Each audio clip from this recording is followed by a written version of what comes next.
Finding Hope, the Road to Recovery. Hello, everyone, and welcome back to another episode of Ayeneh, the Road to Recovery. My name is Mark Winkler. I'm a supervisor at Tarzana Treatment Centers.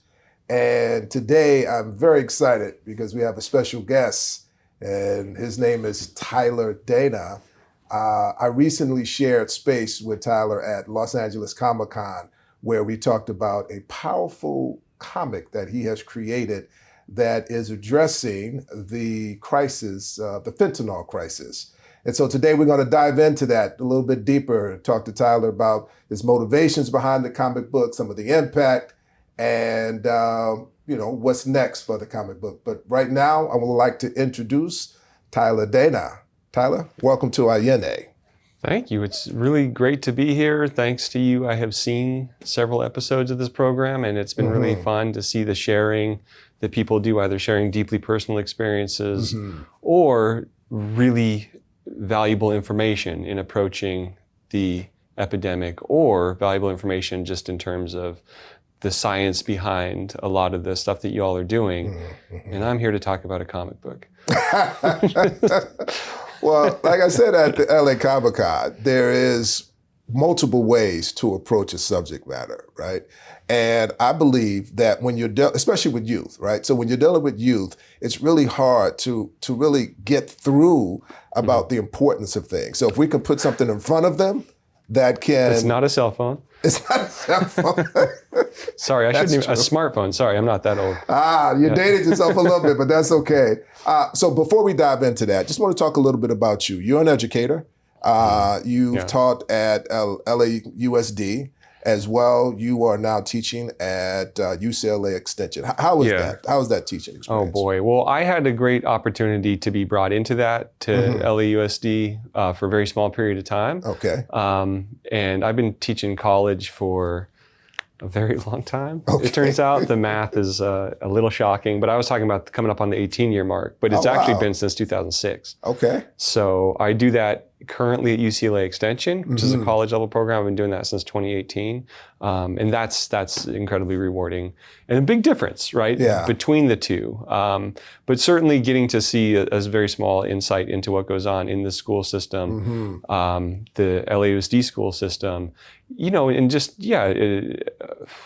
like where students are, what their interests are and stuff like that is certainly, I don't know. I remember being a high school kid or a kid in school and told, don't do drugs. They can kill you. And now I'm the one saying it, but I feel like they can really, really, really kill you without you even knowing you've taken a drug that could do that, which is the really scary thing. That is scary. That is scary. I'm curious. So that's almost a span of 20 years that you've been teaching, right? Yeah. And that's a good thing. That's actually a very good thing.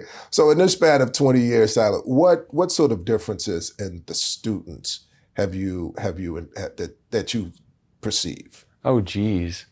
Well, it's different between every program, right? I don't know.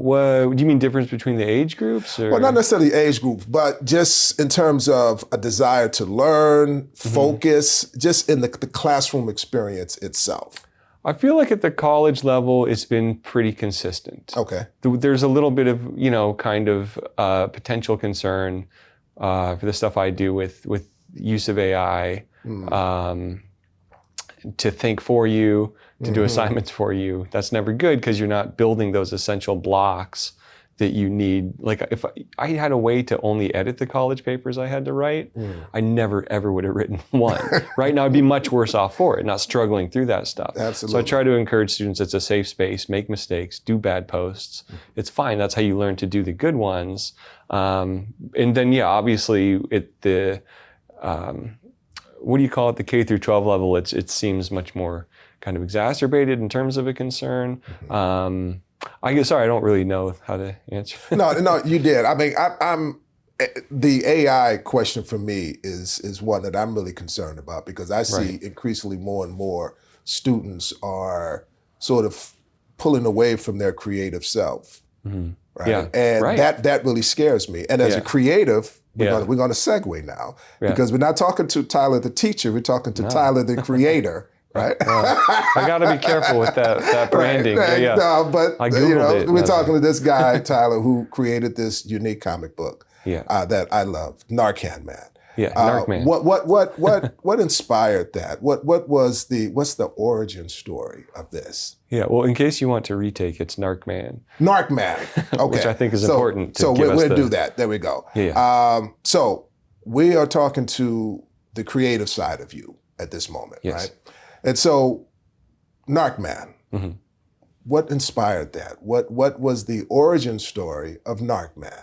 Well, it's interesting because the epidemic has affected, the opioid epidemic has affected so many people, and it would be very easy to have a story because of X, Y, or Z situation in my own life, which does exist, but it isn't something that it's really my place to talk about. I'm happy to talk to people about it in person at booths and stuff like that, at conventions, but not so much, right, when it's that person's place to share that. But it's so that's definitely part of the drive behind it.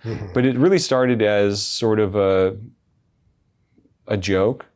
Joking around with my girlfriend, what would happen if a certain character existed in the real world? Well, he would have to replace all his utilities with Narcan to meet the demand, right? And I had this idea, and she was like, "Oh, you have to write a comic about that. All the different superheroes carrying Narcan." And I was like, "Yeah," just kind of laughing. The next morning, had this idea and ended up writing a 20-page mini comic that sort of explained how he ended up in that situation. What happened to all the villains in that world, how they all ended up just the epidemic was so overwhelming that they couldn't even get into their traditional villainry, and they were all, going through, they were all at Tarzana Treatment Center at that point and stuff like that. But I ended up bringing it to my friend Beverly Salas, wanting her to draw it because she wanted to do comics for a long time. And she was like, 20 pages. So we focused in on just this one part, which was just the sidekick learning he wasn't going to get to do the fun stuff and saying, wait, all we have is Narcan? I was training for years to do all this, grappling hooks and all these different things. And it's Narcan. And he's like, that's all we do now. And that's all it was. And she turned into this amazing art print. And it was inside of a collection of other work we'd done. And so when showing just that page to people at the convention, people responded really strongly to it, and had there's meaningful stuff about it in my own life, but the sense of sort of recognition it gave people, and we have yet to do a show where someone has not come up and said, "I lost someone to the epidemic." To opioids. And I haven't even seen, I haven't had that even with COVID, right? Where knowing that many people who have lost someone or something like that. So every show we do, or it's someone from the harm reduction community or someone who's on the front line as EMT, and there's this tremendous sense of validation and excitement about it, and people saying, "Oh, well, you did this. Do you know about this?" So the thing has become this obligation, which I'm very happy to fulfill because it's so fun, of when we get new information or new news, you hear something on the radio, like our episode, The Plummet, right? And you had some thoughts about this that we didn't get to talk about on the panel at Comic-Con, but the 10 to 15% drop in opioid-related deaths, opioid-related overdose deaths, how does that affect this character? What are his thoughts on that? Because to me, it's interesting that that's the only information coming out. You're only hearing like, "Hey, good news." That's all you really hear on the radio, largely, right? And it's like, okay, that's good news, right? That's a win. Absolutely. But there's 100,000 people still dying that same year. So. And that's important, because as I mentioned at the panel, that yes, and the good news is that the numbers are dropping, right? And it's dropping in part due to all the amazing work that people who are fighting this fight, and the harm reduction and the treatment that they're doing. So the awareness of this is happening. But as I mentioned, according to the CDC and SAPSI, the people who actually need treatment, out of 100%, only 5% come to the door. Interesting. Right. And so what happens as a result of that, when they come in, they are not necessarily, when they're outside of that, they are not necessarily having the time that's spent when you are in treatment that you really learn the ins and outs of like how dangerous this stuff really is. Right. So they don't really get a chance to really pull away from it. And so they're still really finding themselves in dangerous situations. We here at Tarzana, we see that all the time with the youth that we work with. From our prevention to our treatment, we see that youth are still exposing themselves to very dangerous situations, right? Yeah. And so when you talk about being at Comic-Con, right? And people's reactions, right? Yes. What do you think the interest comes from? You mentioned a little bit about people having that experience in their life, maybe losing someone. Is it that, or do you see something else related to like the excitement behind this, especially with the people that you're making connections to in the harm reduction community? Yeah, and it's interesting. It's such an interesting thing, and I was very, very busy, the last year. So some of what's come out of this project is just having very little room for creativity and being like, well, there's still Narc Man, and I can put these episodes out once a month. And so getting to do that and then seeing this is the thing kind of waiting on the other end of that was like, oh, wow. But in terms of the excitement, it's almost, it's sort of like a different category of anything I've experienced, that kind of validation and appreciation. And I'm like, don't thank me. You know what I mean? Like, this is all fun for me. Or all reward in a way. Like, these people that have gone through tremendous things. So it's I don't know, it's that sense of this community response to it and enthusiasm for like, you have to do something about this, right? People telling us, people like, and in the last, over the month of September, we had the opportunity to do 4 different shows in 4 different cities, right? So we went to Portland for Rose City Comic-Con. And so we're experiencing how the epidemic has affected these different places, and it's entirely fascinating. So the responses we're getting there are very fascinating, and then to Denver, where I'm from originally, and then to Pittsburgh, and it's different everywhere. And somebody in Pennsylvania, I think, has revived 2,000 people. That's a report we've heard. Wow. Yeah, and it's not just someone like, walking around on the street, it just happens to carry a lot. It's someone who is working at a facility that services that community and is just experiencing overdoses to that extent. Let's unfold that a little bit. So you go to these different cities, right? What are some of the differences in the stories that you're hearing? How the crisis is affecting these different communities. You said from Portland to Pennsylvania to California. Yeah. What are you hearing? Well, the one consistent that I'm hearing is that, again, we have not done a show where someone hasn't come up to the table and shared a story about someone an immediate family member that has passed away, or a best friend that's passed away from overdosing on fentanyl. And either on accident, someone told us a story in Ontario of a coworker who had a headache and a friend gave them a pill, and they took it and they overdosed. You've told that story about Van Nuys middle school or high school? It was middle school. So it was a middle school. Actually, I said a high school, but it's a middle school. Okay, Yes. Gotcha. And then, and same thing, like, Portland, we're up there and a kid comes up to the table, a child, and, and his mom's like, oh, do you want to share with them? And he's like, no, I don't feel like it. And then, obviously, you can do whatever he wants. And the mom's like, oh yeah, her partner passed away, the kid's father. At literally every single show. Same thing happened in Pittsburgh. I dropped the comic off at a bookstore on Larchmont Boulevard. Who's carrying it? On the way to my car, someone was like, oh, that's cool. What are those stickers on the case I carry him around in? Start talking to them. They lost somebody, a family member, within the last week to an opioid overdose. So it's everywhere. And then, the different cities, different takes on it are very interesting. It was also in Chicago this year. So Portland was, again, I don't want to get too much into like cities' responses. I just know that in Portland just put a thing out like in the last week, because everybody always sends me everything going on. So my friend in Portland sent me a thing and I'd heard about the vending machines there. So they have vending machines that you can go and get Narcan from for free, but there's definitely awareness about the epidemic. Yeah. The new one in Portland is someone telling us that when I showed him my cousin's golden retriever who overdosed and is fine now, the comic about that's the great sort of entry point when I try to give someone naloxone at an event and they're like, oh, I don't need it. And I'm like, okay, well, this is my cousin's golden retriever who overdosed, right? So it's like, we're not judging you. There's no taboo. It's just, it touches everyone. And I get to see that. You get to see that. Absolutely. In a really extreme way. So Portland was someone who told us about dogs are overdosing because of contact with feces on the street, where fentanyl doesn't break down in the body very well. So anyways, that's, again, getting into science and stuff. I don't want to, and again, I don't know if that's specific to that city, but that was just like a, in terms of the extremes, fascinating things to hear. Like Chicago, very aware of it, Pittsburgh as well. Story of someone who lost somebody. So let me ask you this. So when I'm out with Tarzana, right, I hear a lot of stories, and it informs me and it helps to drive my passion to really help more, right? Yes. You mentioned right in the beginning that this started off as a joke. So now, well, not that it wasn't serious, but it started off with you not necessarily having this extensive background on the subject matter, right? You were aware, I'm sure, right? Yeah. Right. So, but after a year, almost maybe 2 years down to the journey? Yeah, at least. Right. Yeah. So how has your attitude, your understanding, how's that changed now after hearing all these stories?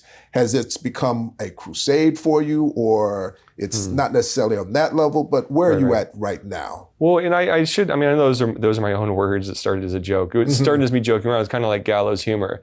And the whole reason I liked this medium of comics and got into it was as a tool, because the stuff I like to do, and maybe that comes from teaching for so long, I like to have messaging in what I do, even if it's just kind of opening eyes and minds. And so the opportunity to kind of explore that kind of thing is what drove the original thing, the 20-page mini comic, right? So there's a lot to that, kind of exploring this thing. And again, there is, it does touch my life in a very, very, very specific way. So I know, so it's like putting that out there is like, just trying to raise awareness in a small way, not realizing the degree to which it would be received.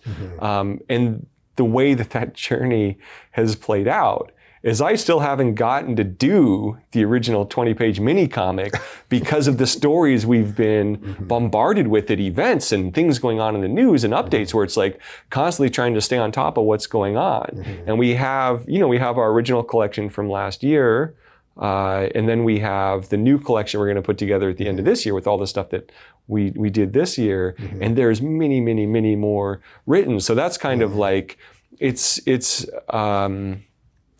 like Prince's Vault. There's just so much more in there to come out, huh? Yeah, it's I get, like you said, crusade's a strong word, but it's certainly getting to be part of something, especially in this medium that is not a profit-driven medium at all. We have an episode about that too.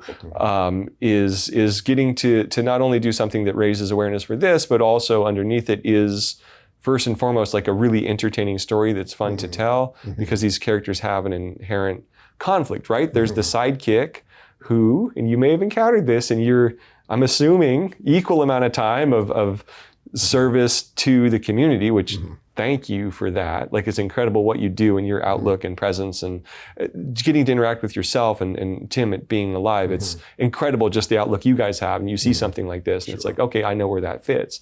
And we're stumbling around in the dark and you're kind of like, look, there's a doorway over here you can come to.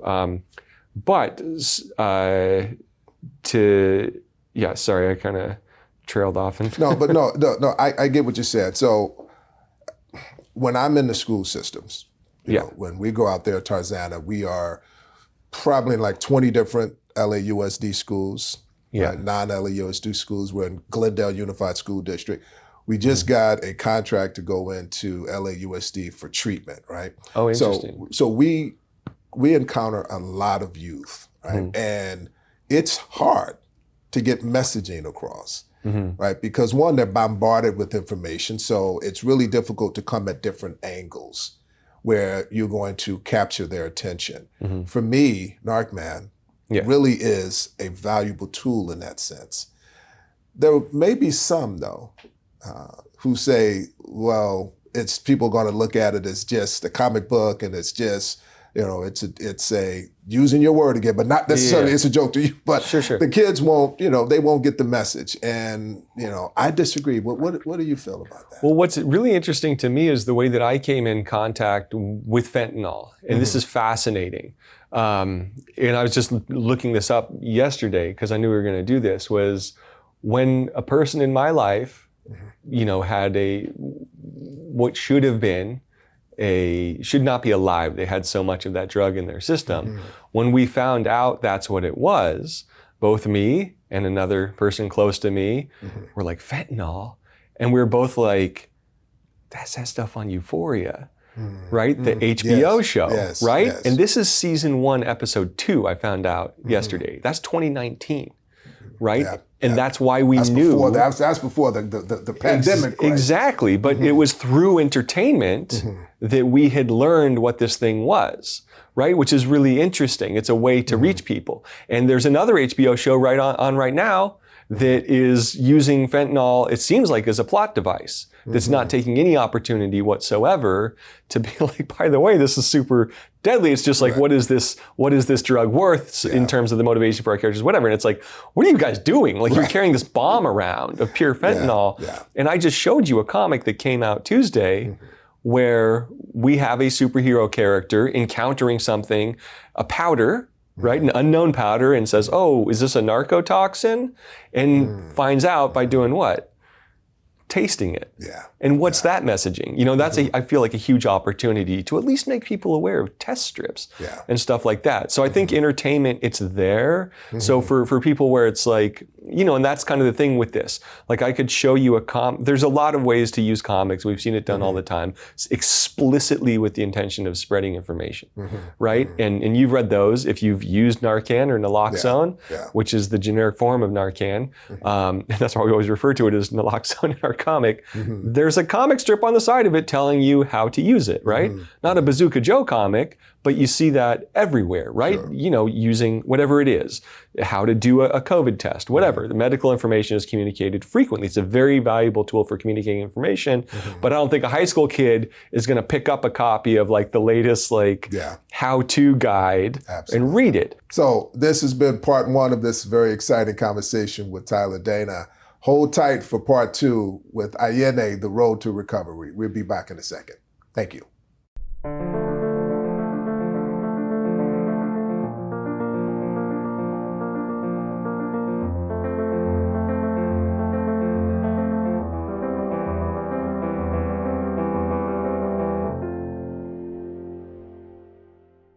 Thank you, and welcome back to Ayeneh, The Road to Recovery. Once again, my guest, Tyler Danna. We're going to get going with part 2. So Danna, we were talking about the ideal of education and entertainment, that sort of mix. And you were saying, what were you saying to us? Well, it was in Portland at Rose City Comic Con, someone actually came up to us and was like explaining the concept of edu-action that they are using in women's self-defense and how that's exactly what this is, which is like we all know who have taught that you can very quickly you just see the eyes shut down when you're like, I'm going to teach you.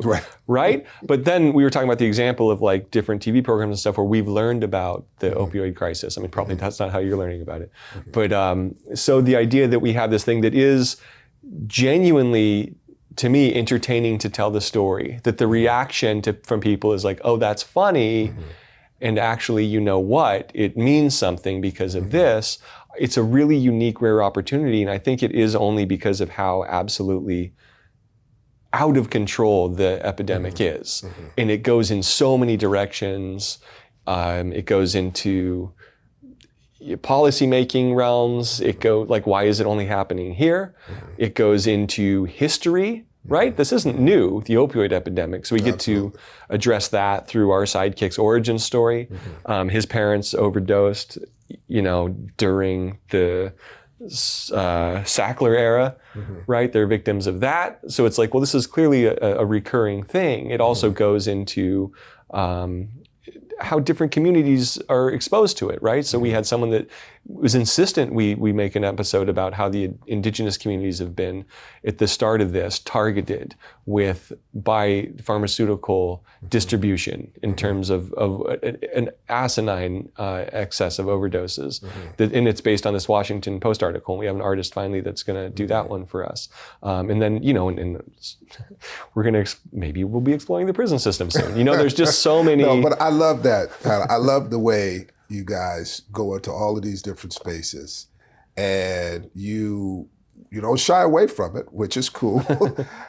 Because I find that when we're in the schools that kids have heard messaging before, to some degree they're kind of numb to it, and people really do have to dig deeper. They really have to find creative ways to have conversations that are important in a way that will capture the attention, right? So you have this mix of education and entertainment. I heard someone once use that edutainment, right? Perfect. Yeah. So there has to be this mix. And as I said at the panel at Comic-Con, that I think there has to be a marriage between the creative, the comic book, the creative, with organizations that are out there like Tarzana, that are actually doing the work. So when you're in school, you can show the comic, and then you can talk about, on the deeper side, like what's really happening out there and how can you stay protected? How can you protect yourself? How can you protect your community?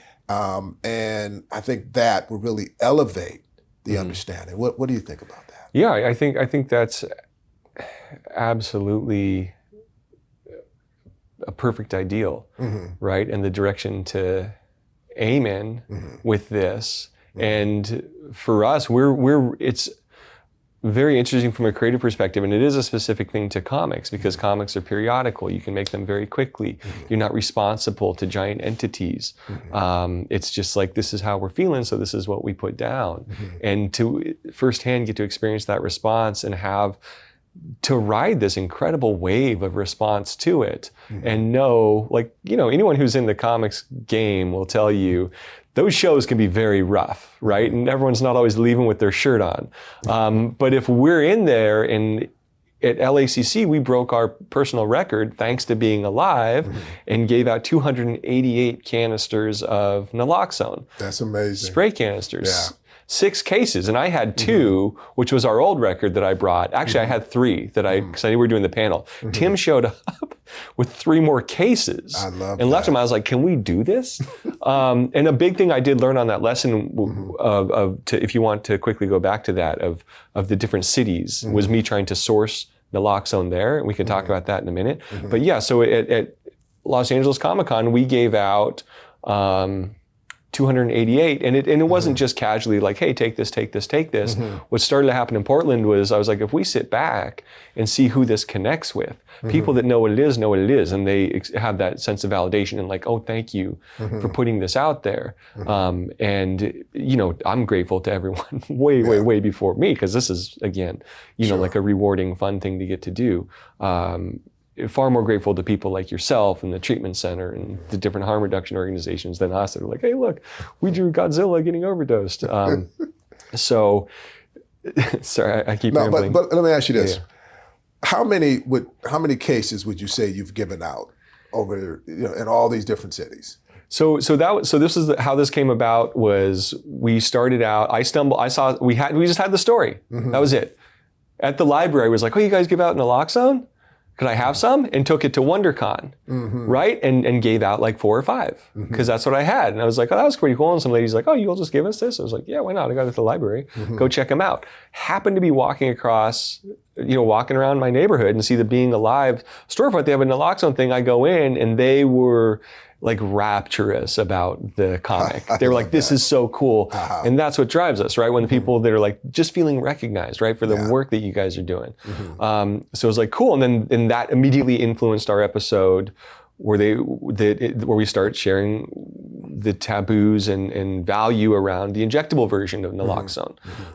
Because they were telling us stories, right? Okay. So then every time I finish an episode, I run it over there. And then they're like, you got to talk to our manager. And that's how I met Tim, who just started giving us cases. And I'm like, am I going to be able to give out a case? It turns out we could. Right? There's one show where it didn't happen. You were there, but we'll just focus on the positives. Yeah, but you end up giving them out at the show that over the course of the 3 days, right? Yeah. Right, there you go. But it's a little hard, right? It's weird because at those shows, people are very desensitized. They've been everything free they're offered. There's an angle. It's important for me to give it out in a way that's not like, hey, have this and you can buy a comic. And as I said, we sold like 12 comics at LA Comic-Con, gave out 288 canisters. So I feel pretty like clean and clear that that's obviously not how we're gaming it.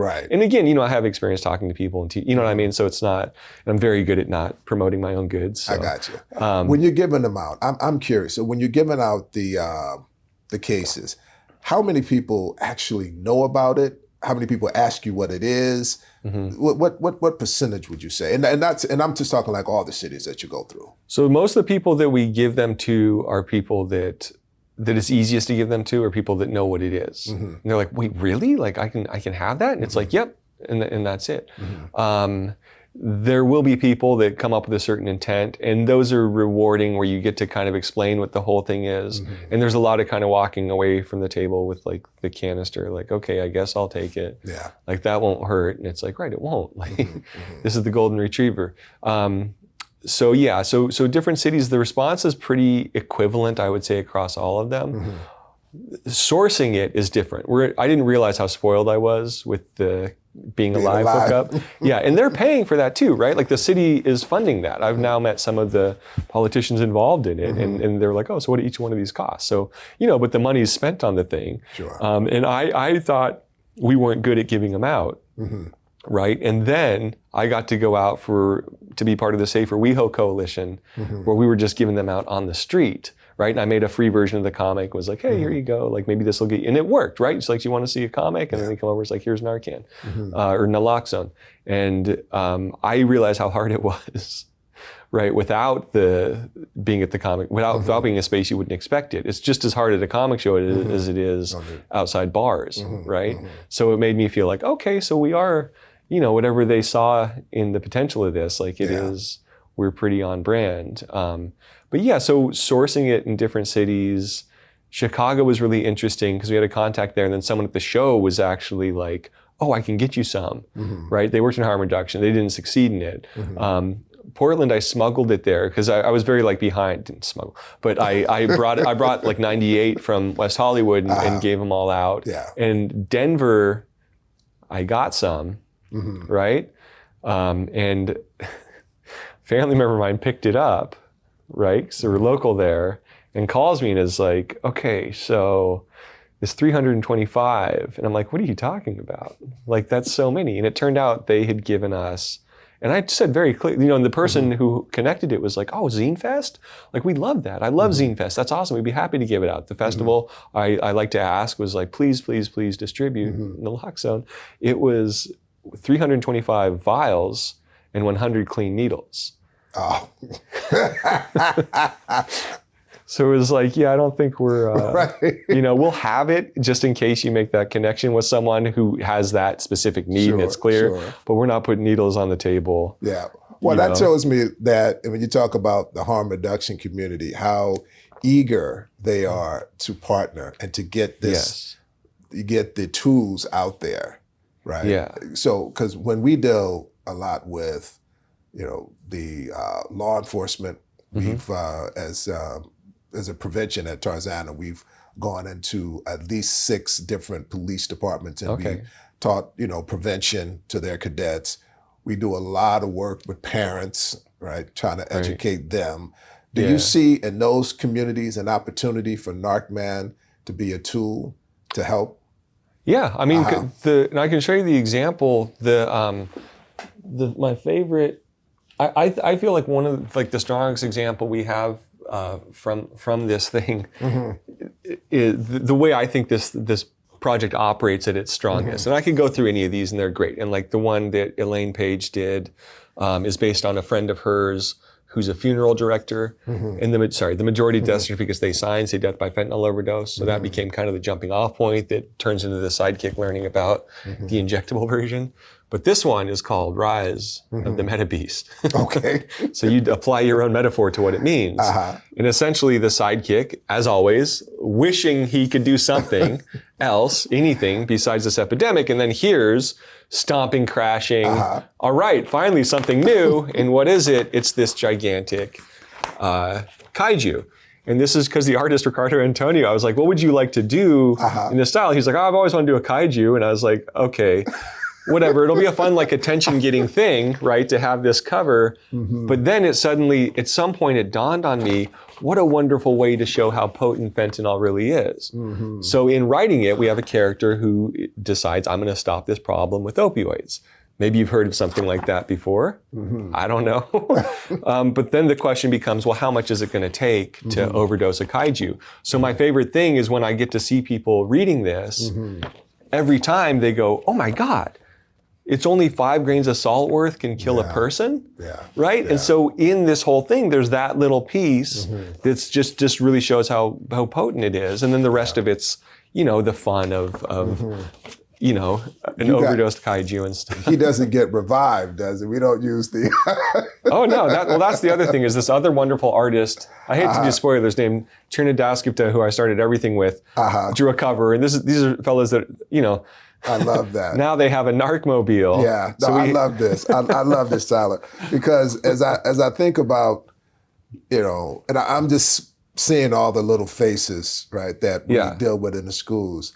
And sometimes just like the blank stares, like, okay, we've seen this before, right? But sometimes they're taking it in, but they don't want to convey. Look, I mean, they call it I think it's the Zoomer stare, right? It's kind of like that blank stare. Right. No, they are. But also I get a sense, and that's why I'm always, you know, encouraging the people that I work with to find creative ways to excite them, to get them interested, to get their interest, and to engage them.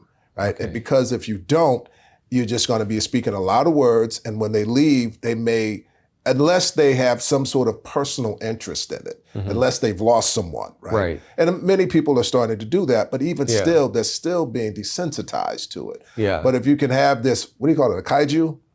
Right. It's just that is the species that Godzilla belongs to. Right. And so you have this big kaiju, this Godzilla-like creature on the screen, because we use screens a lot when we do our presentations. And we talk about how much fentanyl do you think it would take to stop this? Right. And then we can just segue right into, well, it takes this much. And then I know there's overdose prevention. They had that pencil and they showed just a little tip of it. Yeah. This is what it takes to stop a human being. Yeah. And then, so the conversation can really start now. That's why I love it. You know, this concept, man, of Narc, man. And I'm not just saying that, I really do, because I'm out there and I see how effective it could be. Yeah, well, I really appreciate it. And I can't stress enough how much it is about the community and about the meaningful way people have responded to the thing that we did.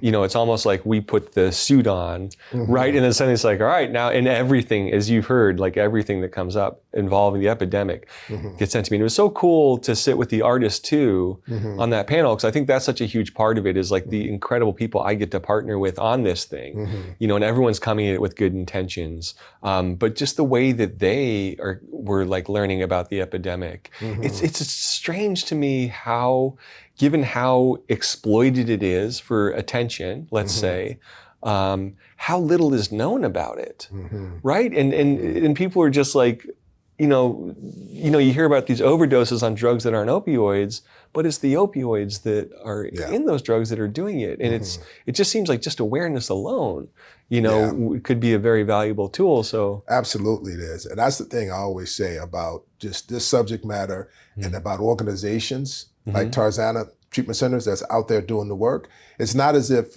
these entities don't exist. It's just the awareness of it. Yes. The awareness and access to these organizations. Yeah. And that's why I'm really big at when I'm out at events, just making sure people know that we're here, Tarzana's here, you have Phoenix House, you have different organizations out there doing the work. Yeah. Right? Because you're right, there's a lot of hoopla around this subject matter. Yeah. Right? People hear the word fentanyl a lot. Right?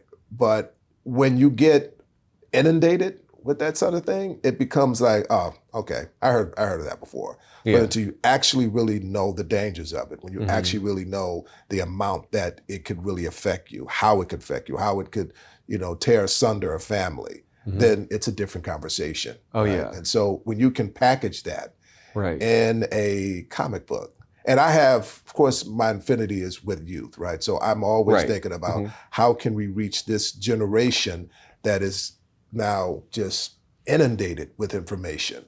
How can we break through that and then capture their attention? So you've got several, I'm not gonna call it episodes, but what's been I your? call them episodes. Okay, we call them episodes. Yeah. So what's been your favorite, and what do you think has been the most reaction, the biggest reaction? Oh no, well, you're not gonna like the answer. But yeah, we have, I don't know, it's so interesting at every show what people react to and the way it's presented. Like I just like, it's really tough for me because everyone has a different artist just doing amazing stuff and their own interpretation of the character. Yeah.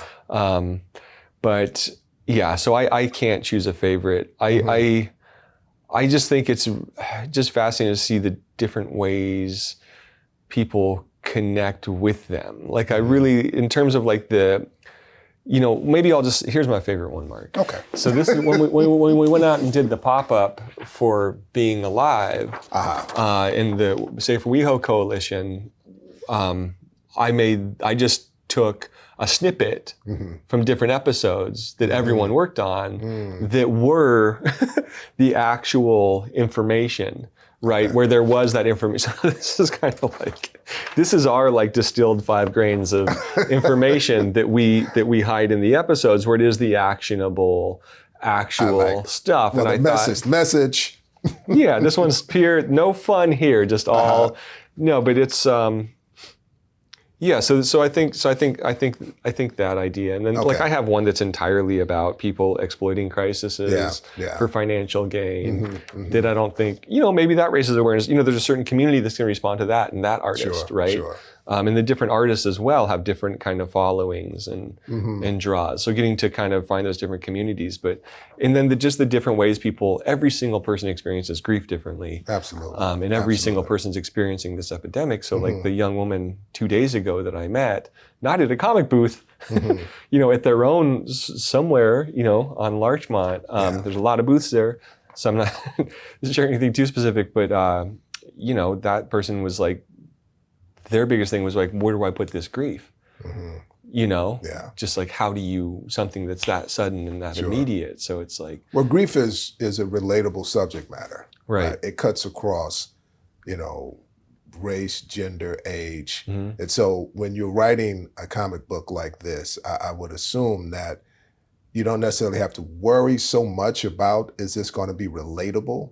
Right, because it seems as if there is a relatability already sort of built in with the subject matter. Well, and it's also not, it's not a TV show that has to have, 5 million viewers to stay on the air. Sure. It's like, I have a printer, you know what I mean? Like comics are a wonderful medium. And the other thing that was meaningful, that is going to be a very interesting episode, was someone came up, an accomplished comic creator, came up to our booth on Saturday, right? So I think you didn't meet them, but we met them Friday, and they had tears in their eyes and said, I have a friend who passed away from this, and I would love to pro bono do an episode. And it was like, okay, yeah, let's figure out what that is. But it's and it's always nice when the artists, that's the first thing I ask, like, what's your personal connection, or what do you want to draw? Sometimes you get a kaiju, right? And it ends up being invaluable, right? In a weird way. So, I guess the variety. Yeah. No, I love that, man. I'm being in this work.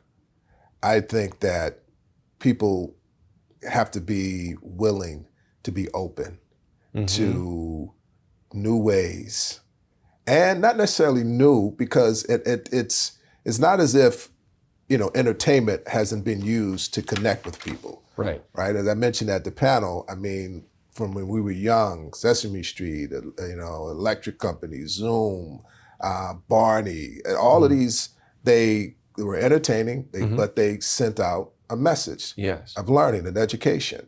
And so I think that, when it comes to comics, we, especially in this country, but really around the world, we've had this infinity, this relationship, since the first Superman back in the 30s, right? Yeah. We've had a relationship with comic books. And there's been episodes in comic books where the heroes have fought against villains, and some had, in whatever endeavor of crime that they've been in, with drugs or guns or whatever.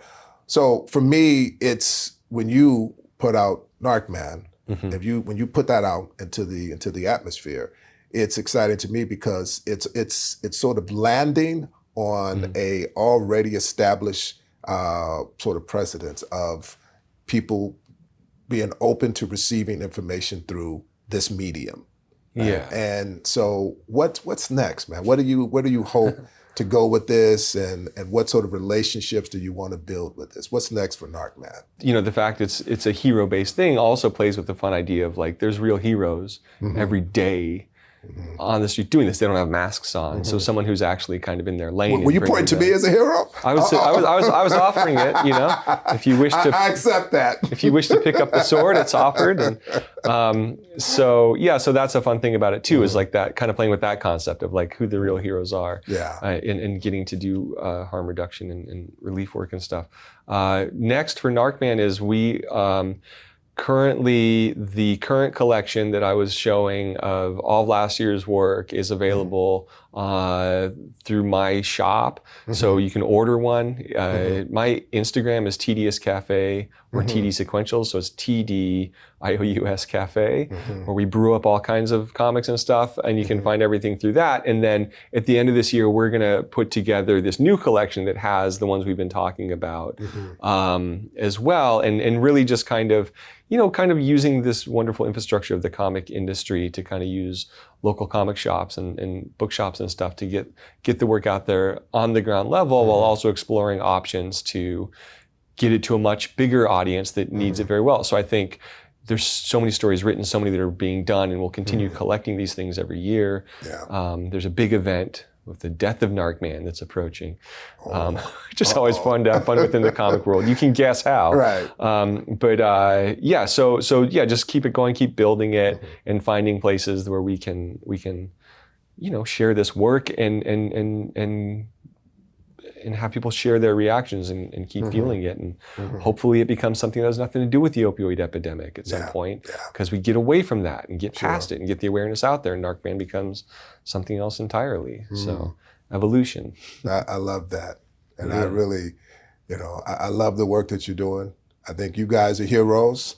No, we're definitely not. Well, I would disagree, because when you go with the work that I do with youth, I see that tools like this are valuable. So I wish you guys a ton of luck.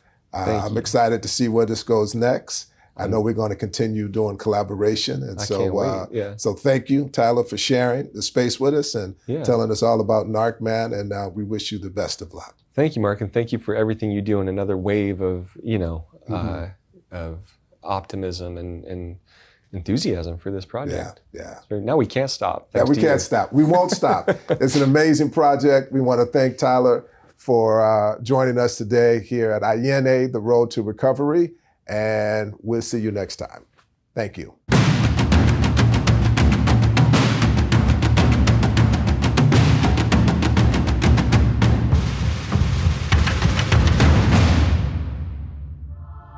Brought to you by Tarzana Treatment Centers. You can visit our website at www.tarzanatc.org or call 1-800-996-1051.